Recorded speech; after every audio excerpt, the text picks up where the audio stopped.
This is White Coat Investor Podcast number 170, Rick Ferri versus Paul Merriman, Part 2. COVID has sent your finances into a tailspin. However, there is a silver lining to the pandemic. It's an amazing opportunity to take advantage of the change in your income or to start that new practice through proactive tax planning. As the spouse of a physician, Alexis Galati has over 18 years of experience using the tax code to her advantage to keep more of what you earn. She began Cerebral to help docs have a clear path to success through tax efficiency while eliminating surprises. Her services are flat rate, and she will show you the return on investment before you invest in Cerebral services. If you'd like to find out more, visit www.cerebraltaxadvisors.com or check out Alexis's new book, Advanced Tax Planning for Medical Professionals, on Amazon. Our quote of the day today comes from David Swenson, like last week, who said, "Over the past decade, index funds beat the results of 80% of mutual funds. After adjusting the comparison of index funds to actively managed funds for survivorship bias, taxes, and loads, the dominance of index funds reaches insurmountable proportions." Thanks so much for what you do. Turns out your work is not that easy. I was in the ER last night and had to set a fracture. So fairly simple forearm fracture, but no matter what I did, I couldn't get the reduction to stay. And so I was glad to be able to call up an orthopedic surgeon and say, you know what, this one's going to have to go to the OR with you, and to have them understand that, hey, some things just can't be fixed in the ER. And I'm grateful for that doc for going through orthopedic surgery residency so he could help my patient and help her get back to full function. And I know what you do is just as important on a daily basis. So thank you for that. Thank you for those of you who are on the front lines of this COVID pandemic. As it seems to be ramping up throughout the South and the West of the United States, we're certainly feeling it here in Utah, and I'm sure you are where you are at as well. A few things I want you to be aware of before we get back into the interview, which is going to be a continuation of last week's. I want to make sure you're aware that we are recruiting speakers for WCICon 21. We're hopeful it's still going to go off next March. Obviously, we may end up having to push that back a little bit, but we need to get speakers lined up either way, whether we push it back or hold it in March. And so if you are interested in doing that, you can apply at whitecoatinvestor.com/speaker app, APP, like application. We also need people to judge the White Coat Investor Scholarship. That's generally done in September.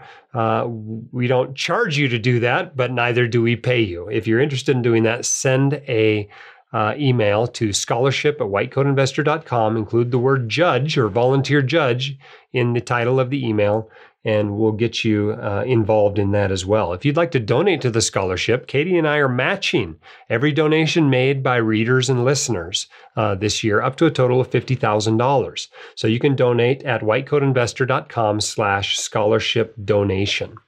And then, of course, thanks to those of you who have been participating in our ongoing social media promotion for those who have paid off their student loan debts. You can submit your picture and your story at whitecoatinvestor.com/debt-free, and we'll help you celebrate your journey to becoming debt-free and paying off those student loans. It's really wonderful to see what people have accomplished in such short time periods by really concentrating on those debts. So we encourage you to participate as well. Passive Income MD, their course is still on sale for a few more days. It will be on sale until the 9th of August. This is the course that helps you if you are interested in private real estate investments. If you want to know how to evaluate a syndicator, how to evaluate a private real estate fund, understand what all the terms mean in the PPMs that they send out to accredited investors that are interested in investing in these things, this course will help you do that. You can sign up at whitecoatinvestor.com/PREA for Passive Real Estate Academy course. That's whitecoatinvestor.com/PREA. And like all the courses we put on here, there is a money-back guarantee. You can try it before you buy it without being out any money. But if you're interested in that subject, this course is for you. I highly recommend it. Check it out. All right, let's get back into this interview with Paul Merriman and Rick Ferri. I actually recorded the whole thing in one push. I'm just making you listen to it over the course of 2 episodes. But we've been talking about factor investing, things like small and value and momentum, and how they can, should, or maybe should not be incorporated into a portfolio. It's been fun having a little bit of back and forth between Rick and Paul. And I think toward the end of this interview is where we really see the claws come out and them talk to each other a little bit about how they really feel about tilting your portfolio to small and value. So let's take a listen to that. Let's turn the page a little bit here and take a question from the Facebook group from Josh McKinney.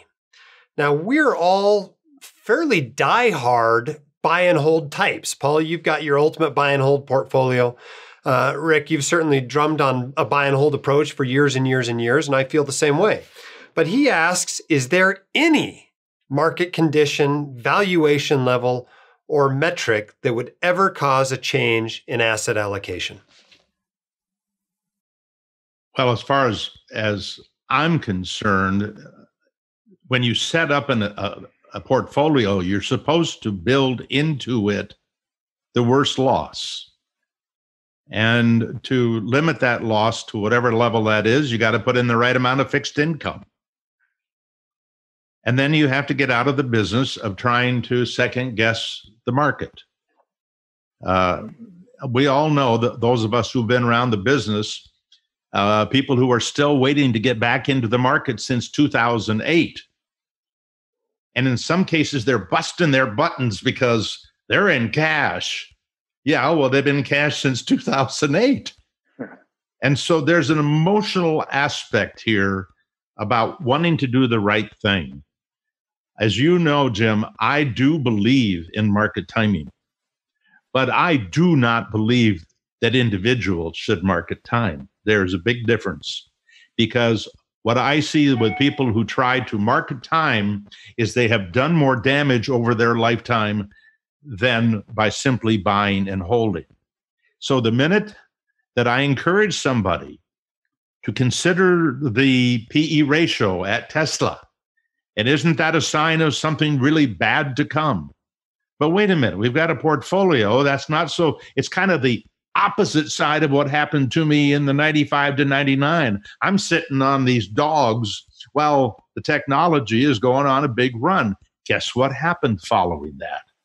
For the next 3 years, 2000, 2001, and 2002, a portfolio that was a balance of big and small and value and growth in U.S. and international made money. Not much, maybe a penny, but it didn't lose money. And so I'm just trying to discourage people from second guessing. But human nature is we all love a story, and we also seem to like stories that scare us. And so that's a challenge for people. I have lived all of my life afraid that right around the corner is a catastrophic event. One of the reasons I have an advisor who takes care of our investments is because I don't even want to think about that catastrophic event. I still worry about it. It's still about to happen around the corner, but it has nothing to do with how my money is managed. And that's a real challenge. Rick, let's turn to a question for you here. This comes off of the White Coat Investor subreddit from Belgian Whitey is his screen name. He asks, what type of investor is a 3-fund portfolio not the best option? Is there some income or ability to stay the course or investment horizon or willingness to deal with complexity or risk tolerance? Is there some characteristic there that identifies an investor for whom a 3 or 4 fund portfolio is not the best option? Well, it's hard to say what the best option is. It's certainly easy to maintain, logical, very diversified option.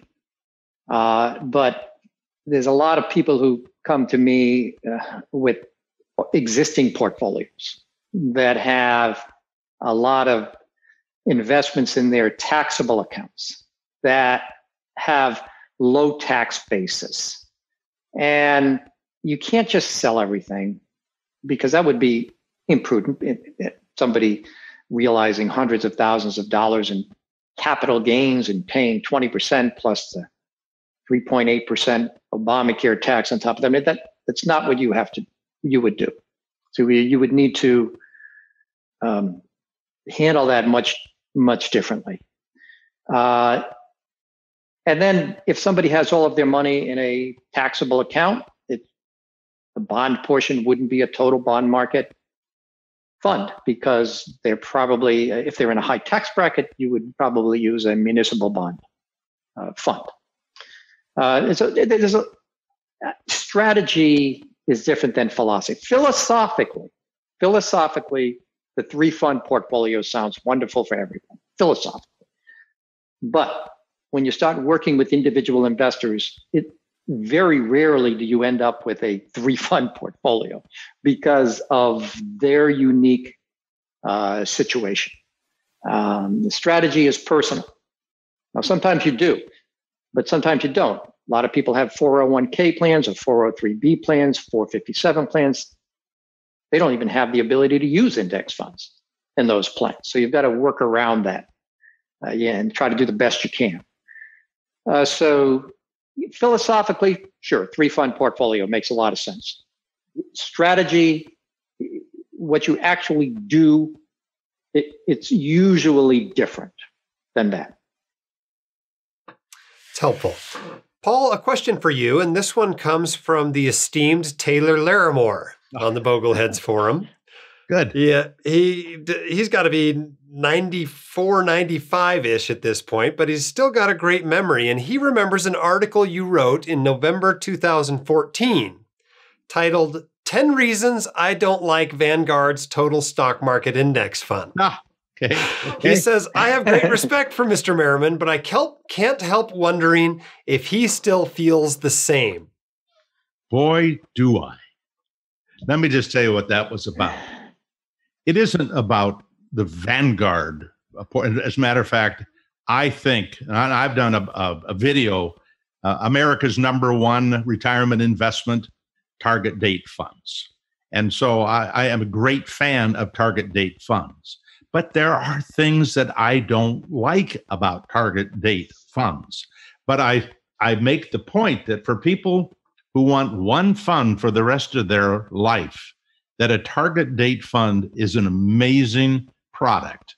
And there's some evidence that just came out this year out of Wharton that shows that people at Vanguard, they looked at 1.2 million accounts at Vanguard in 401ks, 880 different 401k plans.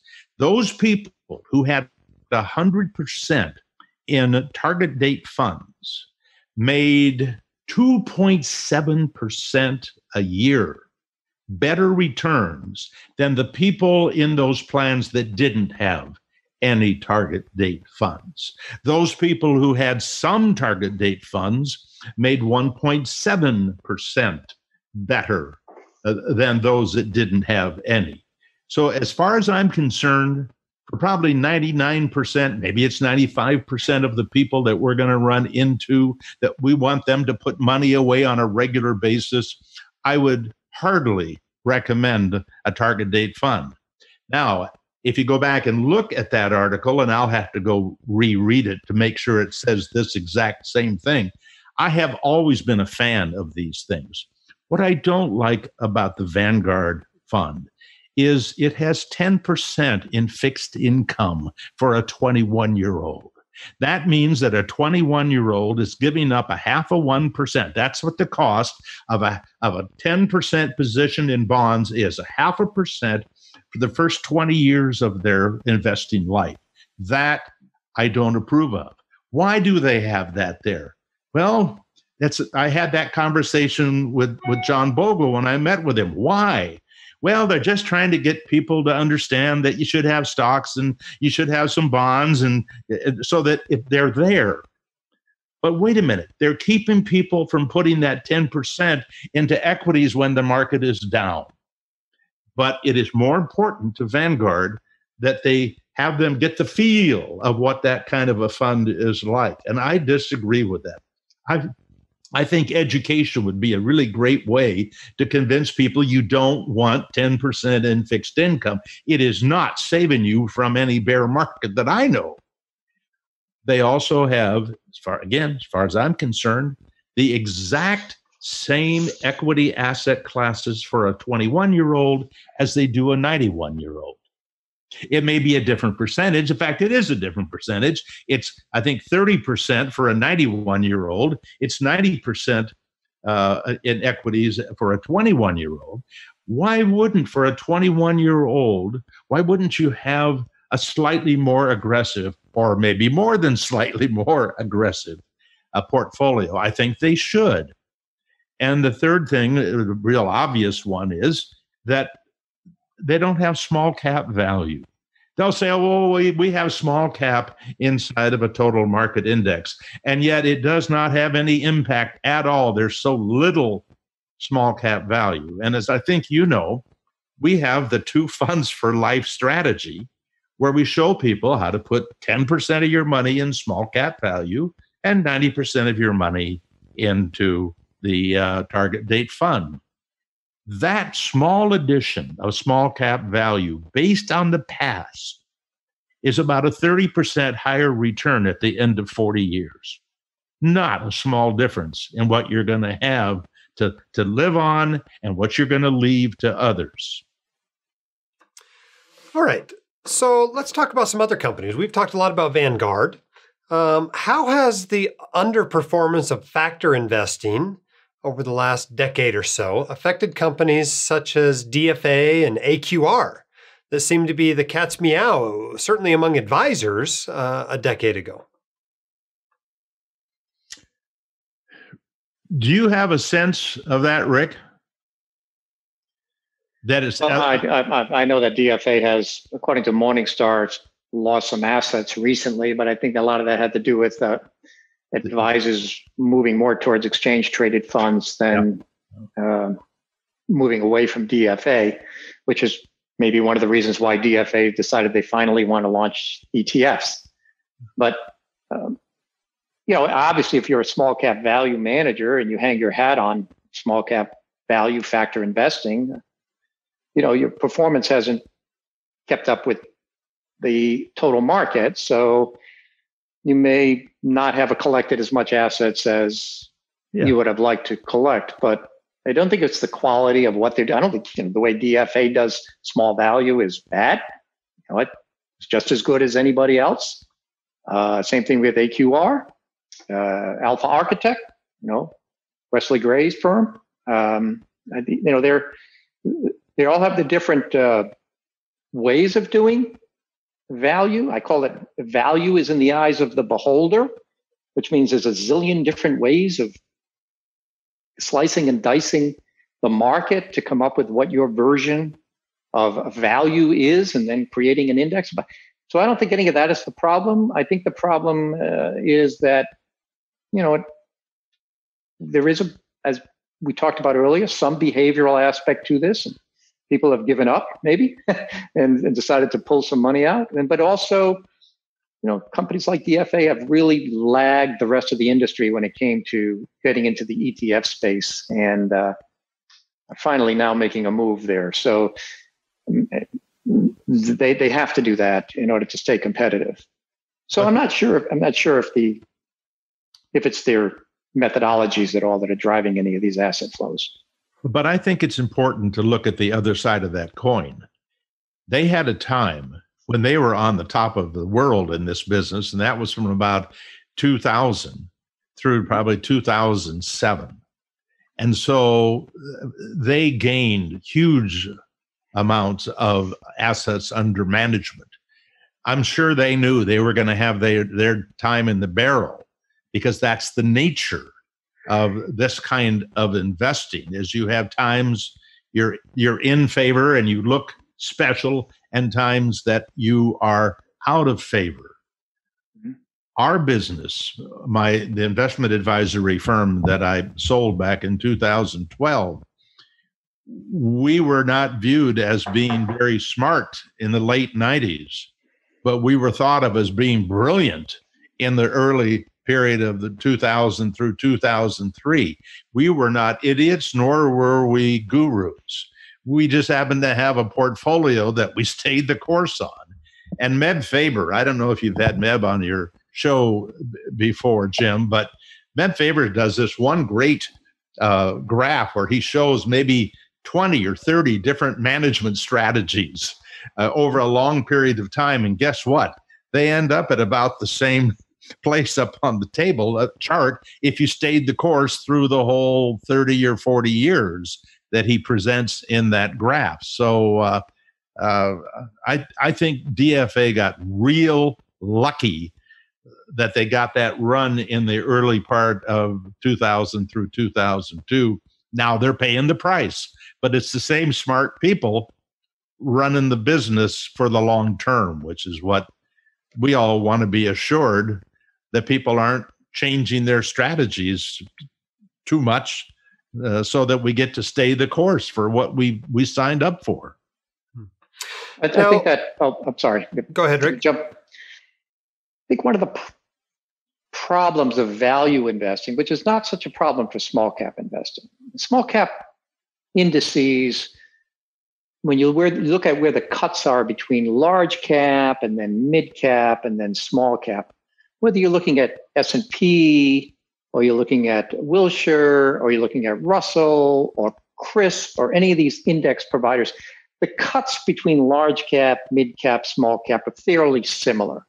So the small cap performance of S&P small cap versus MSCI small cap versus Russell small cap, so are going to all be fairly highly correlated. That is not true about value investing. Yeah. Value investing is all over the map. Are you using a return on equity? Are you using book to market? Are you using PE? Some people might use dividends. Some people might use enterprise value. I mean, all these different ways of which managers are creating their value indexes makes wide dispersion among the returns of value out there in the universe. So if you, I'll say something now and don't take it to the bank, but if you right now wanted to back up the truck and buy a value fund, which one would you buy? Well, you would buy the absolute worst performing value methodology that you could possibly find that was created by a very smart academic. So why? Because that is the most out of favor value strategy that there is. And if value does come back, theoretically, this would come back the most. So, yeah. Now, we've talked a lot about small and value on the show so far. Let's talk about some other factors. If you had to rank these factors from best to worst, how would you rank the following factors? Small, value, momentum, low volatility, quality, and liquidity. You know, I wish I had the really smart guy in our organization, is Chris Pedersen, because he's the one that has actually created the list of best-in-class ETFs for people who visit our site. As a matter of fact, what I'm going to do is I'm going to ask Chris Pedersen to write his list, since he's the guru in this area, and I'm going to send it to you, Jim, and you can put it on your website so that we get it from the horse's mouth rather than from the big bull in the pasture. That sounds good. We'll add it to the show notes. Let me throw my 2 cents worth in then. Okay. I think that some form of value, excluding dividends as a way of methodology, but book value, enterprise value, number one, is a good choice. Number two, quality, the quality of the company's earnings, good choice. Once you have those two choices, in other words, you do your screening to come up with the value stocks and the quality stocks together, then there's an overlay on top of that from momentum. And this is very similar to the way DFA does it. So they have their value screens, their quality screens. They come together with their list, but they don't buy the stocks or put them into their fund until they hit the momentum screen. And then they would purchase them. So momentum can be used along with a value and quality. If you try to do momentum separate from value and quality, you end up sort of in many ways canceling things out, because momentum stocks right now are all large cap tech stocks, or large cap growth stocks. They're the ones that have all the momentum right now. So you'd be buying those stocks and be canceling out your value and your quality. It's maybe not quality, but your value screens. So if I think there's a lot, like I said, there's bazillion different ways of which you can do this. But if you're going to do value and quality, you could do that. Find your companies, find your universe that you want to select from, but don't actually include it in your portfolio until they hit the momentum screen, meaning the stock prices have started to move up, and then add them. And that makes a lot of sense. And that's the way that Dimensional Fund Advisors does it. Now, has it helped? Well, if your quality and your value methodologies are underperforming other quality and momentum strategies, then it doesn't really help that much. But in the long term, it might help. Vanguard has come out with 6-factor funds or ETFs. I think in 2018 they came out with them. What are your thoughts on those ETFs? I'm real quick. I mean, Vanguard always does things very well. And these funds are multi-factor, quality, momentum, and other factors in there. And I think that if you're going to buy one factor fund, they're not necessarily small cap, but if you're going to buy one multi-factor fund, if you use the Vanguard multi-factor fund, you would just do fine. We do an analysis once every 2 years for the best in class. And so those funds are put in amongst all the other commission-free ETFs that are available at Vanguard. And so they have to go through the series of tests to qualify as best in class. If they make it, they're on the list. If they don't, then we have to wait another 2 years to look at them again. But they are part of the list that we consider when we put together that best in class. And those classes, by the way, are the 10 classes I talked about earlier, big, small, value, growth, U.S. international REITs, and emerging markets. Now, you both seem to give the sense that small and value have been out of favor for some time now and seem on the edge of coming back and outperforming. Now, I know there's no guarantees here, but do you expect small stocks and value stocks to outperform the total stock market over the next 1, 5, or 10 years? What would be your expectation in each of those time periods? I would expect 10 years, perhaps. Yeah. But absolutely no idea for the next 1 to 5. It's hard, I mean, people were predicting the comeback of small cap value starting in 2012. So hard to say, but I think over a 10-year period of time, you're going to see the risk premiums kick in. And really, you have to be careful, though, of how much is that risk premium going to be and how much are you going to pay for it. You can overpay for some of this and you kind of wipe out any potential return that you might get. So, I think that I would say better than 50-50 that you'll see small cap value give you some sort of a return premium over the total market over the next 10 years. My guess. If you look at all the 10-year periods, if you look out 40 years, never the value, small cap value has always been number one. When you get down to 10-year periods, I think it's something like about, I'm not sure of the number, but it's a very small number that small cap value is not number one. The problem is assuming the market's going to head up in the next 5 years. If the market goes into a big tumble, then small cap value might not be the big winner. It's already taken a hit, and so you could say, well, how much further can it go down? But in serious bear markets, small cap value has been very weak historically. That's why at 10 years, I'd feel confident that it would do well. But over a 1 to 3, maybe even 5 years, it might not be that big an outperformer. We don't know is the answer, of course. This question comes from Richard Rhodes off Twitter, Paul, and it's for you. What effect do you anticipate a global pandemic to have on small value stocks or companies over the next 10 years? I have no idea. I honestly have no idea.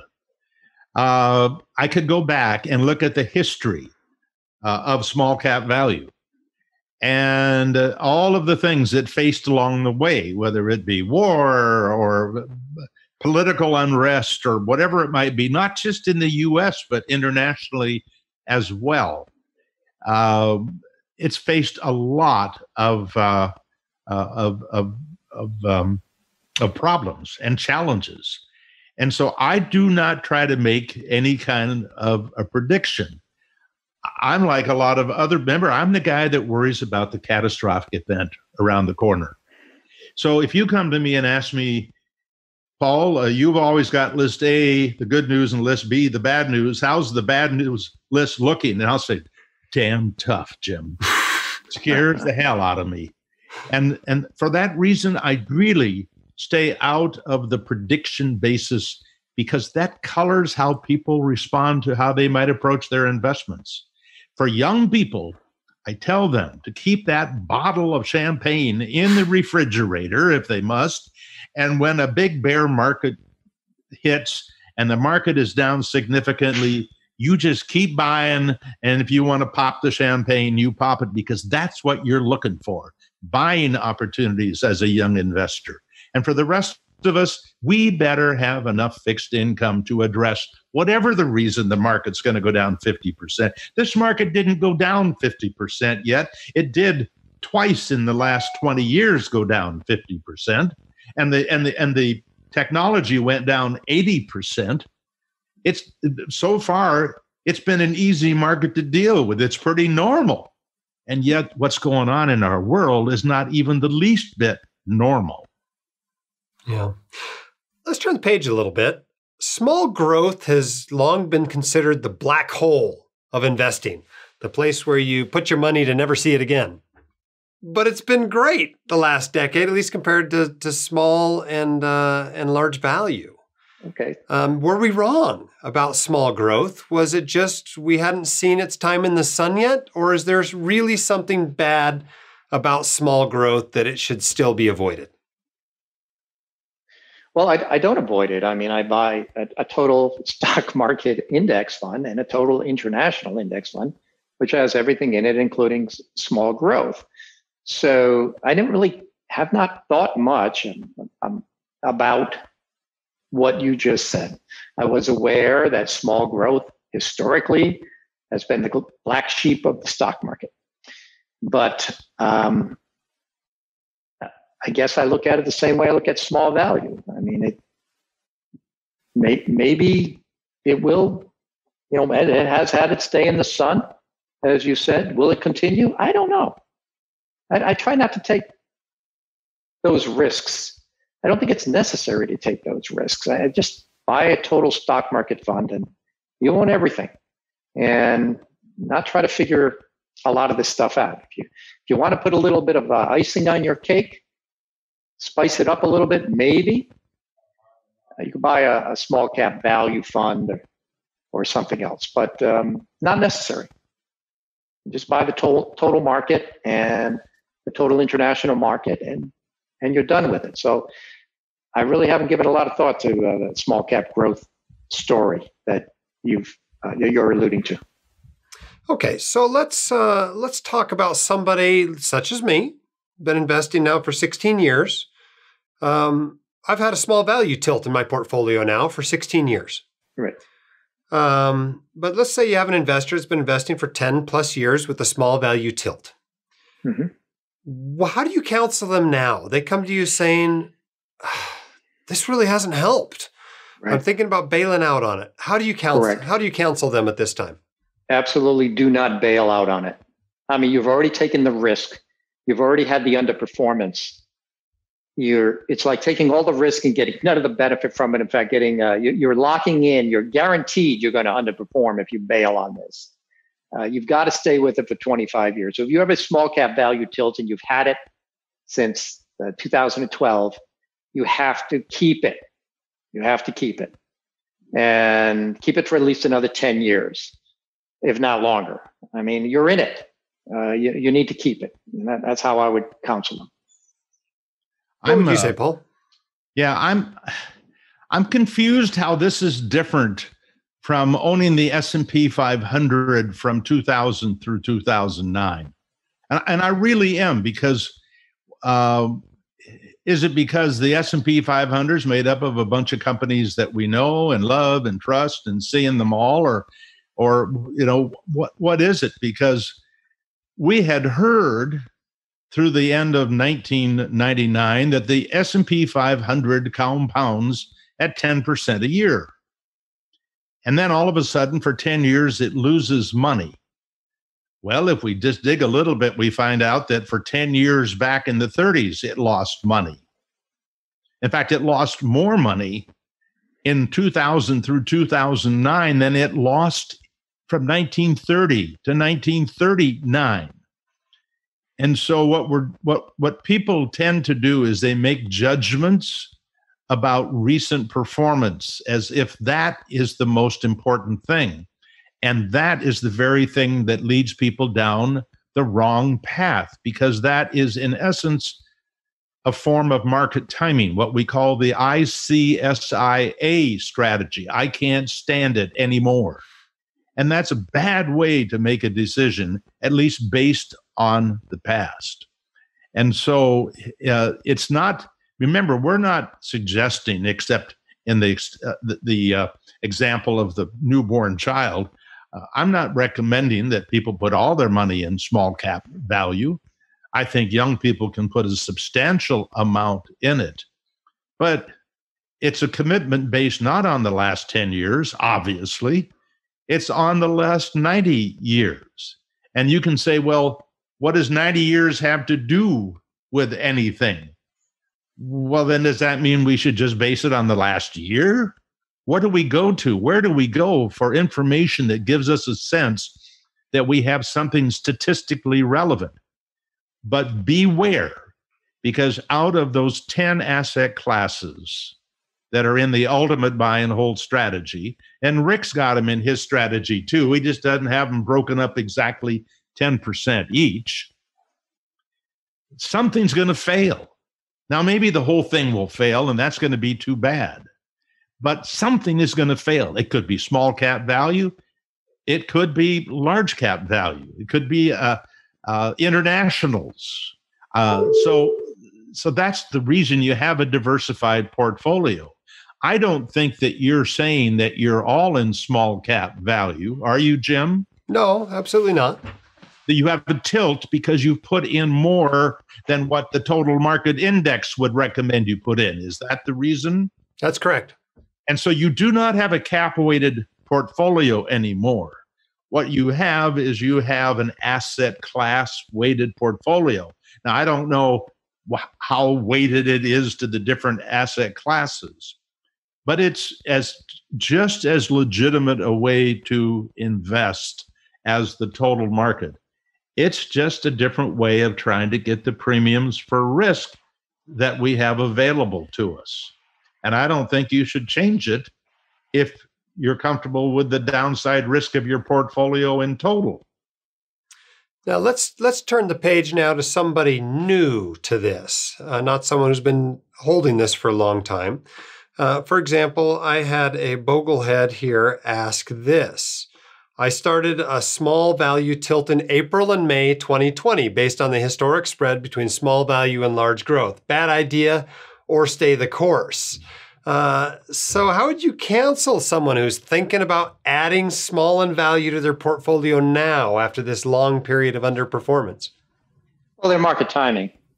I mean, if you start saying things like, I added it based on the spread, well, now you're looking at things you shouldn't be looking at. I mean, basically saying, hey, it's time small cap value outperform. I'm gonna take a bet on this. And it sounds very short term to me. I mean, what if the spread narrowed? What are you going to do? This investor going to jump out? I mean, so I'm just saying, as I've talked to thousands and thousands and thousands of people, and you listen for clues as to what they're really thinking. Mm. And when somebody says, based on the spread, it's a market timing move they're talking about. They're not talking about investing for 20 years. They're talking about a market timing move. when they start saying words like that. And I say, well, wait a minute now. Okay, why are we looking at spreads? If you have this belief that small cap value is a risk premium in the long term, it'll pay off. Why are you looking at spreads?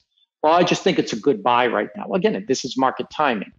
And so, I would say to that person, okay, if you're in it, you're in it. And now you're in it for the duration, 20, 25 years, don't jump out. If you think you're going to jump out, then get out now and just go to total market for the rest of your life. Don't even do this.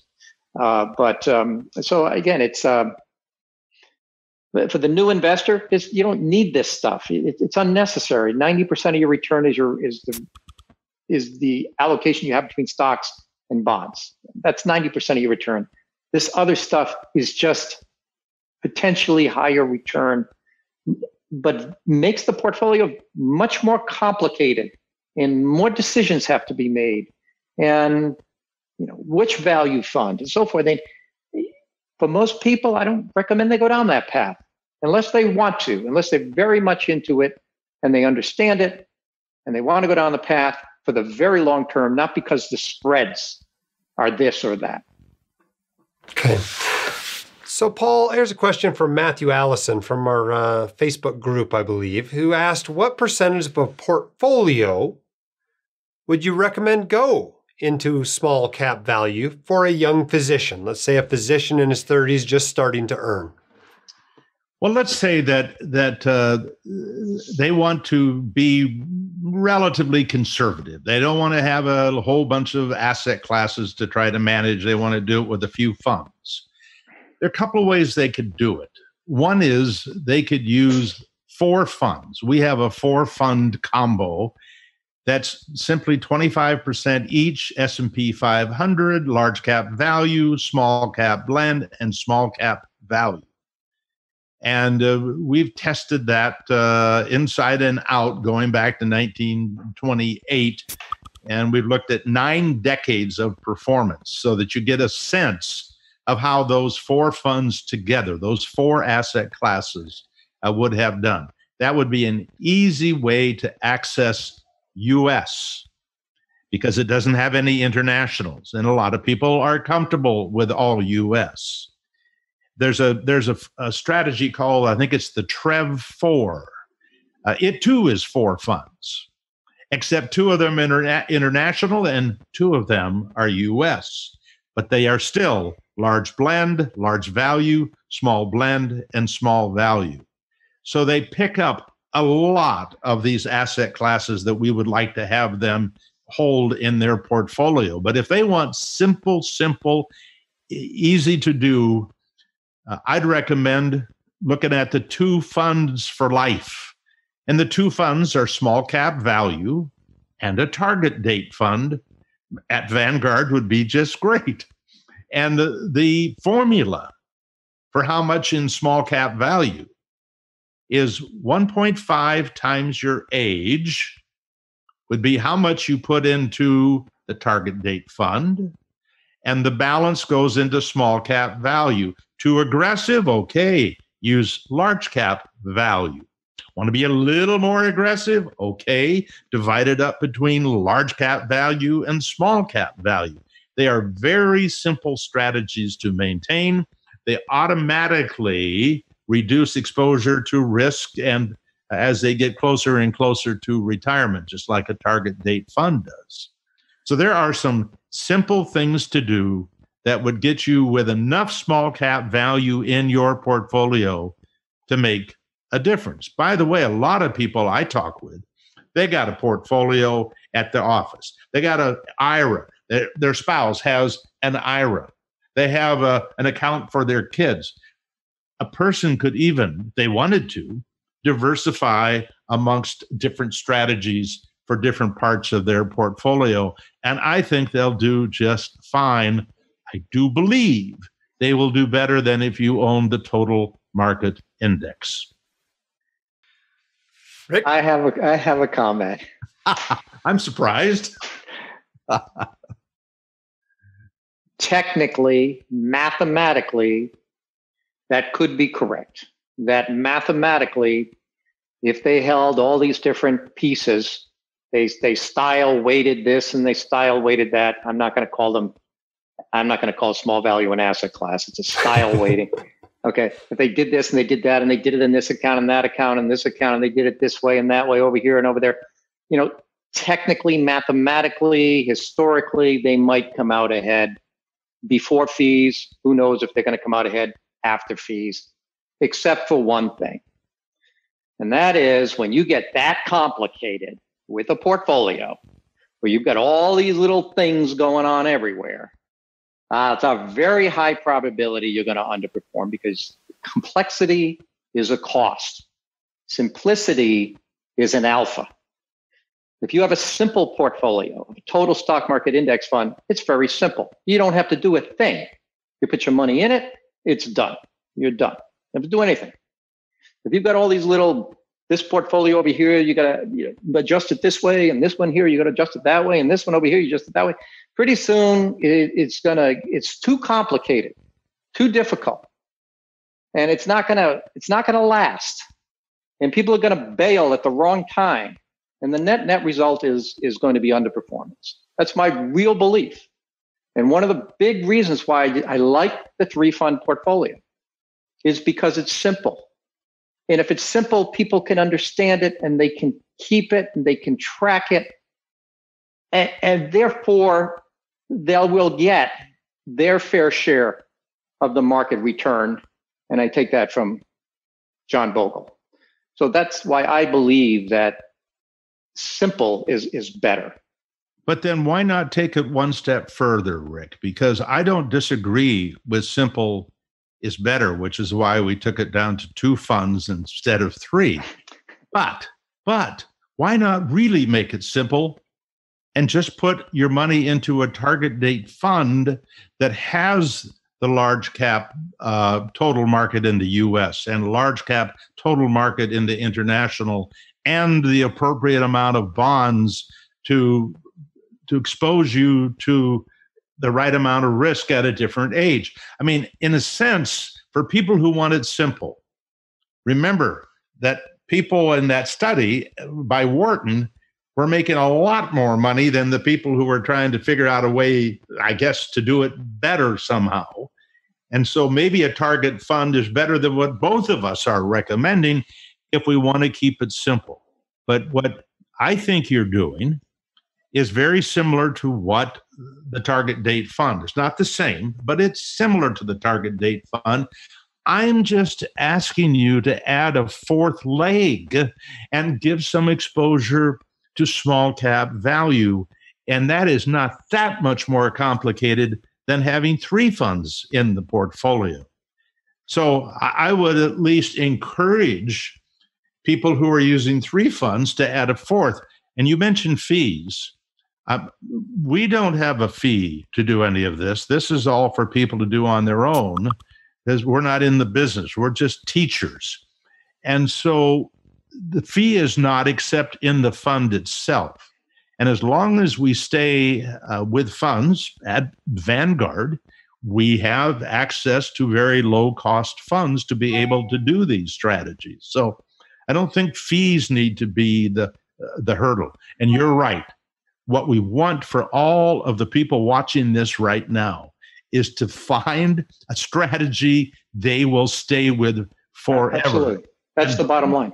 And the fact that, Jim, you're asking about, should I be doing something about my small cap value? It upsets me because it suggests that you do not have a lifetime strategy. And what Rick is suggesting in his way is, Jim, you need to get your money into a strategy that you don't ever have to ask Paul Merriman, should I be changing it again? Now, to be fair, that wasn't my question. I was merely using my portfolio as an example. Okay. And I certainly do not plan on bailing on my small value tilt in 2020.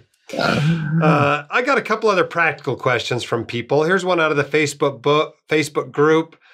I've got the Vanguard Small Cap Value Fund, but I've read Paul's post. Oh, actually, this is just about small cap. I've got the Vanguard Small Cap Fund. I've read your post that it's not small enough. What would be the best small cap Vanguard fund? This poster wants to know.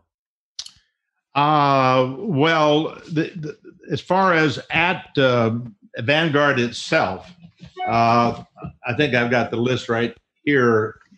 Sorry, I know this reminds me of the time that I had Joe Granville. Remember Joe Granville? Yep. You don't remember him? I remember Joe Granville. We had Joe Granville on the air on an interview. I asked him a question, and he said, "Just a minute." He put the phone down and ran to his files, and he was gone for 5 minutes, waiting for him to come back. Oh my God! He was right once, wasn't he, Joe? He was right once, yes, in a big way. So in the U.S. small cap value arena, it looks like the best in class is what we want here is SLYV. SLYV, available without commission at Vanguard. Okay. Well, that's an ETF, right? Yep. That's a spider ETF based on the Wilshire Small Cap Value Index. Yeah. But the problem, unless you go at Vanguard, is that they've got probably so much money. They have got a mid-cap, small-cap value fund. It's still a good fund, and it's done well because large has done better than small. And even at the small-cap arena, in that group of funds, the larger small-cap funds will do better when large cap is doing better than small.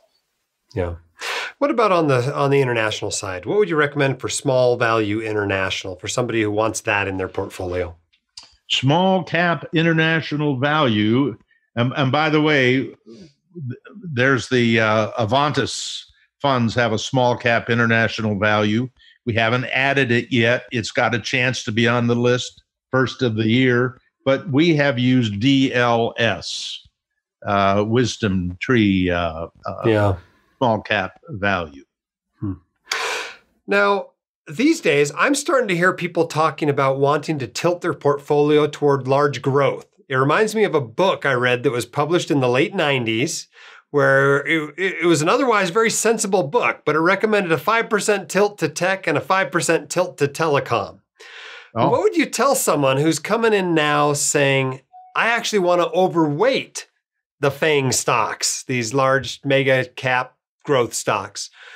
What would you tell that person if they came to you and asked your advice, thinking about implementing that strategy? Well, it feels a lot like what Rick commented on, a market timing decision. But what it may just be is that their view of returns are relatively short term, and they may make a long-term decision based on a very short history of returns. They will get most of that through their S&P 500. If they want to they want 5% in tech, they'll get 5% in tech easily just buying the S&P 500. And maybe it'll simplify their whole portfolio if they go that route. I can tell you right now, based on Vanguard's website, that the Vanguard Total Stock Market ETF, this is the total U.S. stock market, technology is 23.3%. Now, remember, technology does not include Google. It does not include Facebook.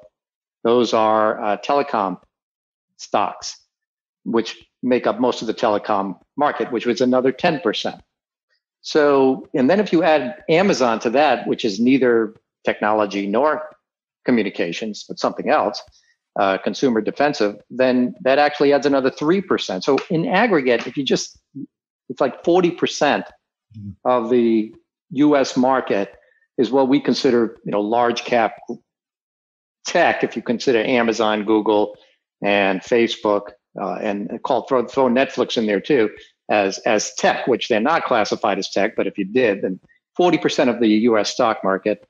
So in addition to that, 15% healthcare. So now you're up to 55% in those two kind of sectors.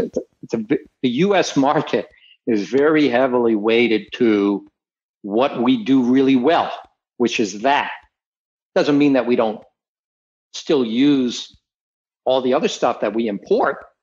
Therefore, you should have international stocks in your portfolio because you are using all that stuff we import, and we're buying it, and we're supporting those other industries. But I don't think you need more technology, more communications than what you already have in a total stock market. And of course, this would be the S&P 500 as well. Would have even probably a higher position than this.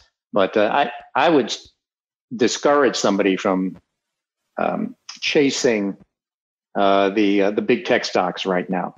And not I would discourage them all the time from chasing the big tech stocks, not just right now. And not so dissimilar from what happened in 1998, when the S&P 500, because of tech stocks, was flying high during a period of about a year that Warren Buffett's Berkshire Hathaway was down about 50%.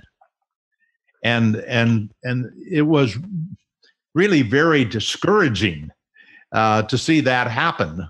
But that was just the nature of how people felt at that time about having bricks and mortar as opposed to being in the hot stocks. And we're seeing that again, I would guess. No, but not as much. Again, getting back to, if you strip out the FANG stocks out of the S&P 500, the S&P can be the price to earnings ratio of the future earnings, or you can call it past, before the pandemic, past earnings. The PE of the S&P 500 with the FANG stocks, call it at 22. Without the FANG stocks, it's about 18. So it does come down, but not that much. We are nowhere near where we were in 1999 when the S&P was at 35 PE. We're not there. Now, will we get there? Well, you should ask Jerome Powell if we're going to get there or not. I mean, if he keeps buying up everything in the universe, except for equity, eventually it's going to push all the money into equity, and we could get back to 35 PE or maybe higher. But we're not there yet. Yeah, that's actually a good segue. I think we've beaten the factor investing to death here over the last hour and a half. I got a whole bunch of other questions from your fans. You know, it might be my listeners, but certainly your fans that are not necessarily factor related that I thought it'd be worth spending a few minutes discussing if you guys are willing to stay on and answer a few of these questions. Sure. One of which was a little bit related to your comment, Rick, from Jerome Powell. This one comes from somebody, a doc by the name of Biki Gautam, who asked me to ask Rick his thoughts on the current Fed's unlimited quantitative easing strategy and its implications on the future. And a related question from the Facebook group from Jeanette Patel: would you guys recommend increasing your allocation of gold in your portfolio? And if so, to how much, considering all the money printing and risk of increasing inflation? I'll take the last one first because I don't have any gold in my portfolio. I tell you the story, you probably heard it, that 37 years ago, I had the best investment I ever made was gold. I bought 2 gold wedding rings. And it has yielded me a wonderful 37-year relationship, 3 children, and so far 8 grandchildren. I can't do any better than that. So that's my gold story. But as far as how the current Fed policy, and it's not just the U.S., it's central banks all over the world, are buying not just treasury bonds, mortgages, corporate bonds, corporate bond ETFs, and if you can believe it or not, fallen angel bonds. And what those are below investment grade bonds issued by companies that used to be investment grade, but because of the pandemic have fallen below triple B to double B or single B, who need to borrow money to keep their employees employed, like the airlines. And the Fed is actually going straight out and buying those bonds directly, new issues from these companies. This is unprecedented, uncharted territory. It is driving down all interest rates to levels that have never been seen before. The 5-year Treasury is 0.3. But corporate bonds, investment grade corporate bonds, are below 2%. Short-term investment grade corporate bonds are at 1.2%. Now, the Fed is targeting a 2% inflation rate. That's what they're targeting. I don't know if they're going to get there very quickly, but that's what they're targeting. And corporate bonds are yielding below that. So the real return to an investor anywhere in the investment grade bond market, anywhere, is below the inflation rate or the targeted inflation rate. And that's before taxes. We have to pay taxes on this. So we pay taxes to the federal government. We are at a negative yield, a negative return in this environment that has been created by the Federal Reserve. I mean, whether it's justified or not, the fact is this is where we are. And all of this money that's going into buying these bonds is forcing investors out of these bonds. And where does this money go? Well, it goes into the money market for a while, and you see M3 money market statistics go skyrocket, the amount of money that people have on the sidelines right now. But it has to go somewhere eventually. I mean, it has to get into something where these pension funds that are guaranteeing their investors that are going to make 7% return when treasury bonds, 10-year treasury bonds are only yielding 0.6. How do you get there? Well, you can only get there through some sort of an equity investment. You have to be in equities. Well, that's driving money into the equity markets, which is driving up valuations. Now, if you're going to go into the equity markets, do you want to buy the airline stocks, which who knows when they're ever going to come back? Do you want to buy the energy stocks? I mean, who knows when the price of a barrel of oil is going to, get over $60 a barrel again? I mean, we just don't know. But we do know that people are using more Facebook. People are using more Google. People are using more Microsoft products and everything because they're working from home and so forth. So the earnings stream, or the visibility of the earnings growth for those companies, those FANG companies, are there. And so more and more money is going into stocks because it can't go anywhere else. I mean, the dividend yield on stocks, even though dividends have been cut, is higher than the dividend yield on corporate bonds, which has not happened in, I don't know how many years. I mean, 50 years. I mean, it's been a long, long time. And so this money is going into equity, has to, and then it's looking for earnings growth. And where do you find earnings growth? Well, Microsoft, Google, Facebook, this is where the earnings growth is. This keeps piling in. And how long can it go on for? A long time, according to Jerome Powell. They're going to be accommodative for quite a long time, and they're also going to start trying to target the yield curve. So not only are they working on the short-term part of the yield curve, they're working on the long-term part. They're going to keep interest rates way down for a long period of time. We're using a lot of money to do it, and there's just nowhere to go except equity. It's just going to drive up values. And by the way, the real estate, everybody's afraid of that too, because everybody's working at home and we don't know how many malls are going to go under, how many office buildings are going to go under. So real estate has kind of been pushed aside. So there's even more money going into equity. And this is the environment that we're in. This is why I said it's possible. I don't want to use that word. It's fairly probable that the PEs of the U.S. equity market will just continue to climb. It will. And should an investor do anything about it? I don't know if you can do anything about it, because as you climb into equities, as the valuations go up, you're just adding more risk to your portfolio because you're buying these things at a higher and higher price, but the expected return from there is lower and lower, right? So the expected return is up here. This is where they expect the earnings to be, say, 10 years from now, 5 years from now. As you pay more and more and more for it, the expected return slope gets lower and your risk gets larger. And so, no, the answer is, unfortunately, you still have to rebalance. When the market goes up, you still have to take some money out and put it over in bonds. Doesn't feel right. I mean, why would you want to put money in something that has a negative return, but it's better than what might happen at the end of this whole thing when the Federal Reserve starts to tighten? Everybody's going to rush for the door at the same time. and there could be a calamity in the stock market, a true calamity. I mean, again, these are all probabilities. I don't know, but it's just we haven't been here before, so it does get to be scary. This time is different. Every time is different, but yeah, in that respect, it certainly is different. Yeah, I wish I had an answer for you, but I don't. I mean, you got to be diversified.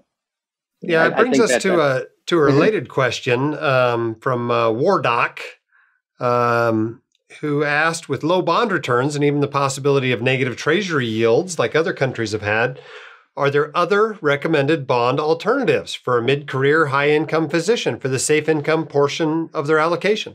Is there anywhere else to go that's worth going to, given this change in bond interest rates? I don't have a solution. I'm not in the industry and involved in alternative investments. Most of them don't end well, many of them don't end well, and so I hesitate to push people in that direction. I continue to own tax-exempt bonds, and we can question the ability of those municipalities of being able to support those bonds, and that's a risk. It is probably a big risk for people to reach very far for return. Now, for a young physician, I guess maybe that's like small value. I don't know, but I would personally, I would feel, to the extent that somebody is truly looking for the long term, they probably are better off in equities. And this is what Rick says. This is what's happening. Equities become the only place to be for the long term. And yet, if you hear what he just said, but in the long term, the expected returns are very low. So it means we're going to get a short-term fix, it sounds like to me, and then after that, it's going to be a slog.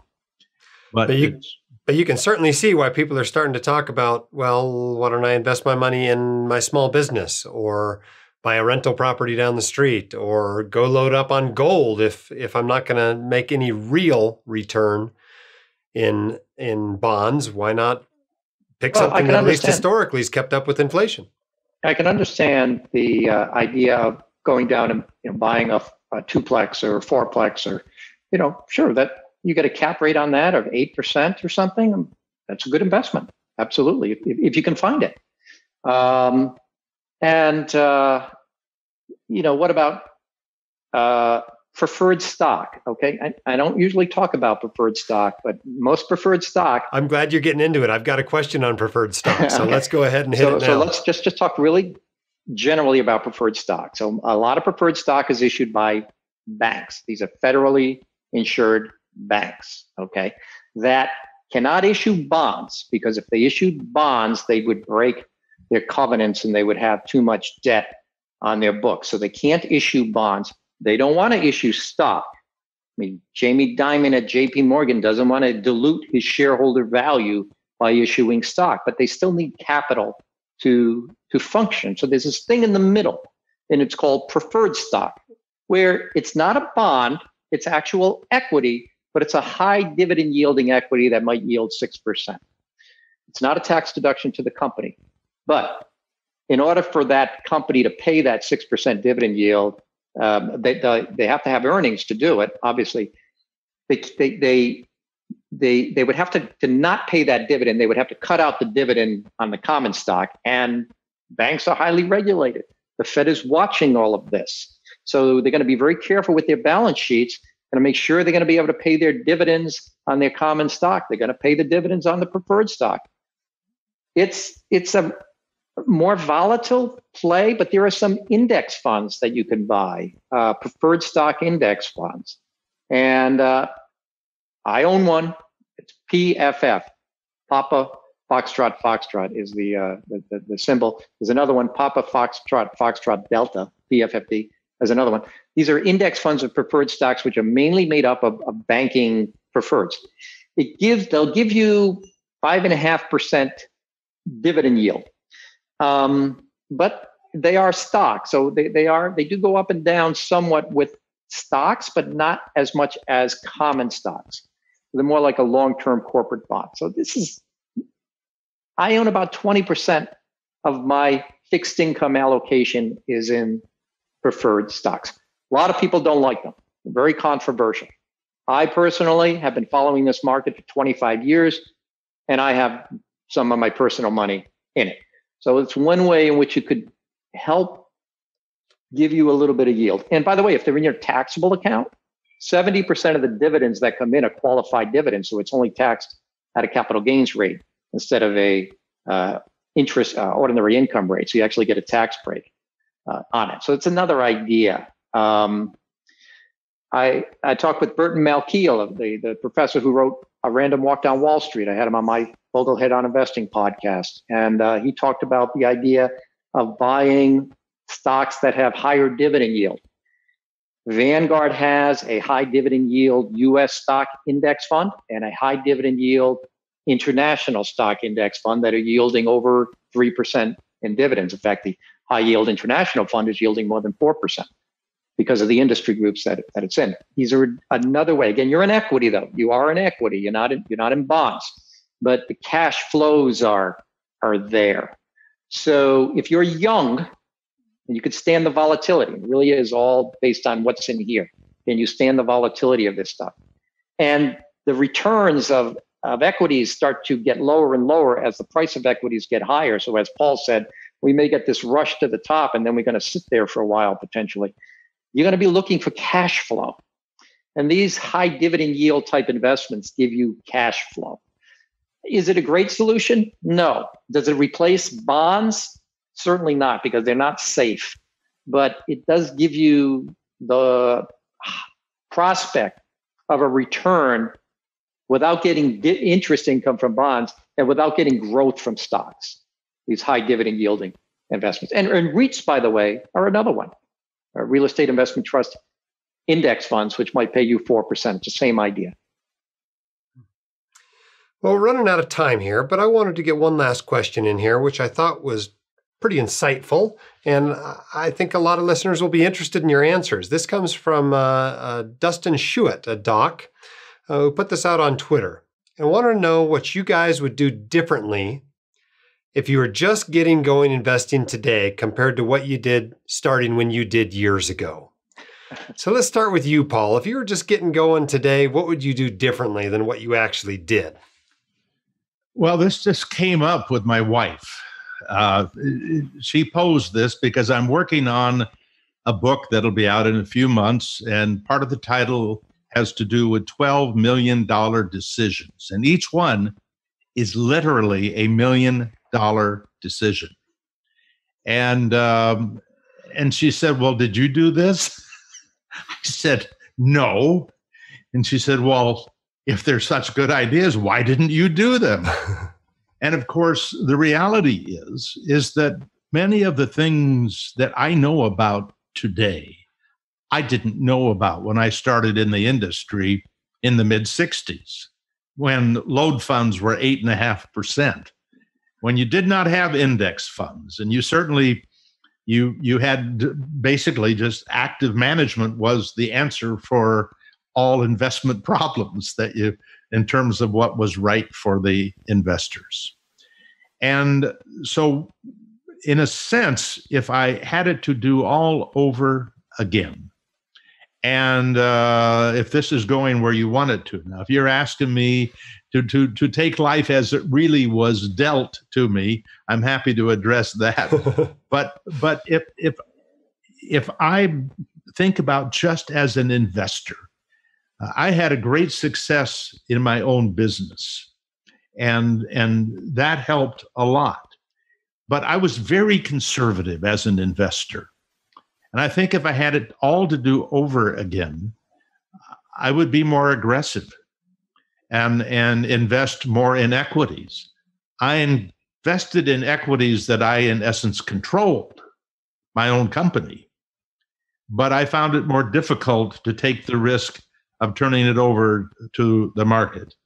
And now with the way things are built, with index funds, low expenses, and huge diversification, I am very comfortable with at 76 being 50% in equities. That's relatively high compared to many of my friends who think I'm taking a lot of risk, and half in small cap. I didn't know about small cap back in 1966 when I started. So things have changed. Investing has never been as potentially profitable as it in the past as it is today. Everything is working for us except for one thing, the economy ahead of us. And Rick just laid that on the table beautifully. And we have so much risk in front of us. It's just mind-boggling. And yet it seems like it was actually always like that. It's just a different story today. But I wish I had been more aggressive with my investments if I had it to do over again. Equities are the place to be for the long term. Rick, how about you? What would you do differently? So I'll start with Warren Buffett.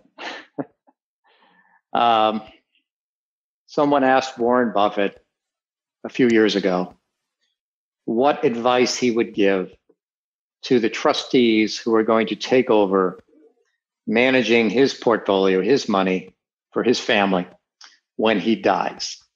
And Buffett said, and he reiterated recently, that's easy. I've told them to put 90% of the money in an S&P 500 index fund and 10% in short-term treasury bonds, basically for expenses. The simplicity of that is really genius, because if all I ever did for the 35 years I invested my money was put 90% in an S&P 500 fund and 10% in treasury bonds, I would have a lot more money than I have today. And there's nothing out there that makes me think that the next 35 years are going to be any different. So that's what I would tell myself 35 years ago. It's very helpful. Well, we better wrap this up and let you guys get back to the rest of your day. Paul Merriman and Rick Ferri, thank you so much for being on the White Coat Investor podcast today. Thank you, Jim. It was terrific. Thank you, Jim. Thank you, Paul. Thanks, Rick. Okay, I hope you enjoyed that interview as much as I did. It's always fun to talk to those two. They are just a wealth of information and experience. If you've ever gotten a chance to corner them at a conference, they will just astound you with the pearls they drop that can be super helpful to you. And their humility makes it all the more impressive in how much you can learn from them. Our sponsor for this episode has been Cerebral Tax Advisors. COVID has sent your finances into a tailspin. However, there is a silver lining to the pandemic. It's an amazing opportunity to take advantage of the change in your income or to start that new practice through proactive tax planning. As a spouse of a physician, Alexis Galati has over 18 years of experience using the tax code to her advantage to keep more of what you earn. She began Cerebral to help docs have a clear path to success through tax efficiency while eliminating surprises. Her services are flat rate, and she will show you the return on investment before you invest in Cerebral services. If you'd like to find out more, visit www.cerebraltaxadvisors.com or check out Alexis's new book, Advanced Tax Planning for Medical Professionals, on Amazon. Remember that we are still taking speakers for WCICon 21. That's at whitecoatinvestor.com/speaker app. You can donate to the White Coat Investor Scholarship, whitecoatinvestor.com/scholarship donation. All of that money goes to the scholarship winners. We don't keep any of it. We pay for all the costs of administering this scholarship. We still need some judges. Shoot an email to scholarship@whitecoatinvestor.com with the words volunteer judge in the title, and we will get you lined up with that.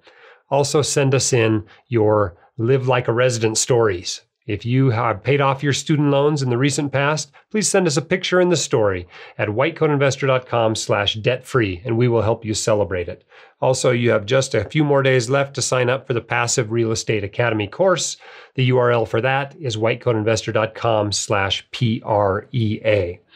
Thank you for leaving us a 5-star review of the podcast. It really does help us to spread the word and to get this message to other high-income professionals like yourself. If you have negative feedback about the podcast, just email that to me. Don't leave that in the actual reviews. I'd appreciate that. And thanks for those of you who have told your friends about the podcast. Keep your head up, your shoulders back. You've got this, and we can help.